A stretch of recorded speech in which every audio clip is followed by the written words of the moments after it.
California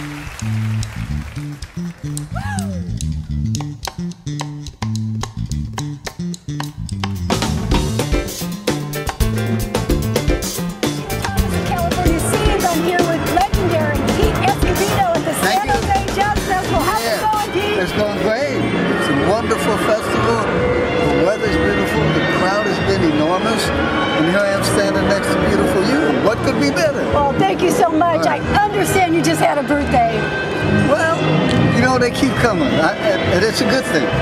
But now that I'm actually counting the numbers, they're getting really large. You know, before it wasn't bad, but now I'm getting 70, 80, maybe 100, I hope.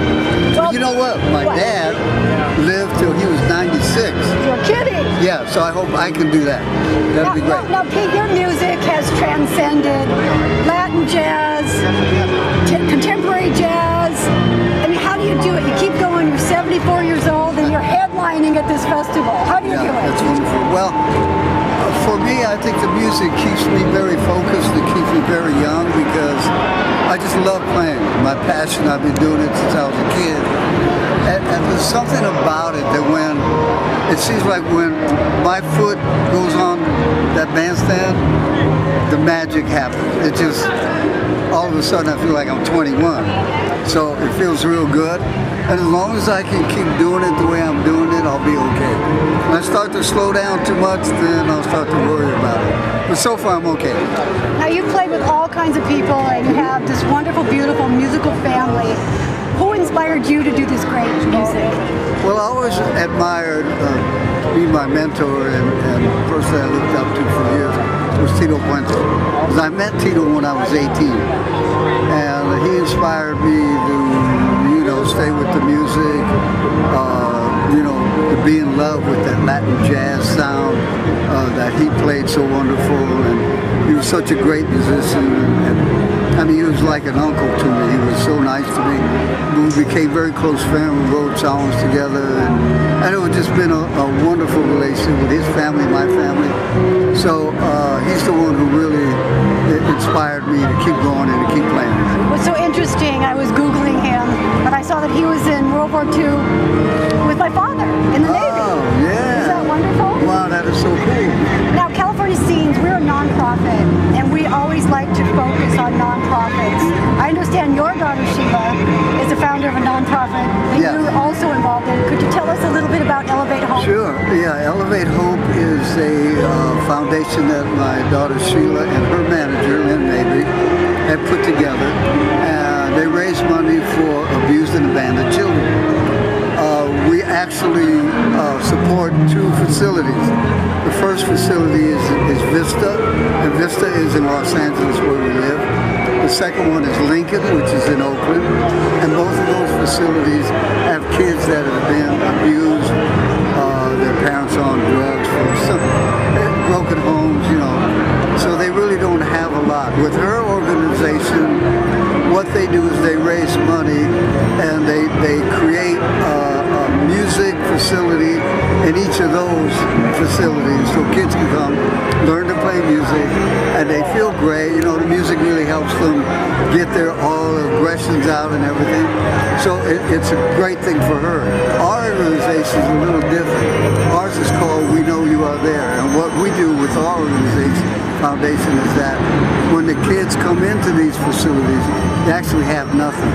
So we get them clothes, blankets, pajamas, toothbrushes, whatever they need to start their stay at these facilities. A lot of them don't know how long they'll be there unless they go to the foster care system, get adopted, or some of them stay until they're of age where they have to leave. So it's quite an involvement with the kids, but I think it's because, you know, my family and because we are all so close as a family, and the fact that we just love children and kids. And one of my sons adopted two of the girls, and we just love kids, and so we try to help all of them as much as we can. Now, if any of the viewers are watching, is there some place they can go to? Can they Google something, or is there some place that they can go to give money to your foundation? Yes, there is a website, and you can go actually on SheilaE.com or repeatescovedo.com. Both those websites will give you a link to the foundation. And that way you could either donate or whatever. I mean, if it's $5, whatever you can afford, it goes directly to the kids. Well, in these times, it's so important and it's so wonderful to have people like you that are giving and giving back to San Jose. And I know you have some links here in San Jose. You have some San Jose connections because I've seen you play here several times. Yeah. Do you have family in San Jose? Well, you know what? Most of my family is from the Bay Area.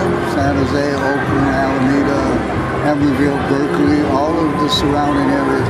I was actually born in Pittsburgh, Contra Costa. So grew up in Oakland, you know, and we just moved to LA it's been about 9 years now.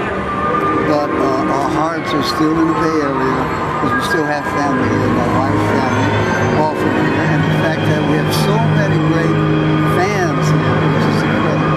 And you see the crowd today, how they just take us in. So it's just wonderful. Such a great, great pleasure. And what an honor to come here and be accepted like that. It's just incredible. Well, it's an honor for us. And you're absolutely right. The people to embrace you. I'm just watching and seeing them. And it's such an honor to meet you, and God bless you for all the work you're doing. And keep on doing music. We'll keep doing You're phenomenal. Yeah. Thank you so much for being in California scenes. Thank you. And we will see you on the California scene. Yes, More sir. to come. All right. You also have a salsa festival coming up. Can you tell the viewers a little bit about this? Yeah, that's going to be on the 22nd, and it should be an exciting day. Because we know that a lot of the people around this area love salsa music. I do. I love it and I love playing it. I am a featured guest with Orquesta Borinquen, one of the local bands here. They are incredible musicians. They play very good. And I'm honored that I'll be able to participate playing with that band. I had to bribe them so that I could play with them, but it's okay. Can you tell the viewers exactly where this is at? Yeah, this is going to be at the Alum Rock Avenue and White Road, and that will be on August 22nd, Salsa Festival. It starts early, which is 12 in the afternoon, and it goes all the way till 8 at night, and it's going to be wild, so put on your dancing shoes, come and dance, have a good time, and I'll be... Come on out and support salsa music with this gentleman. Yeah, Sheila and I are going to do the salsa dancing. Something.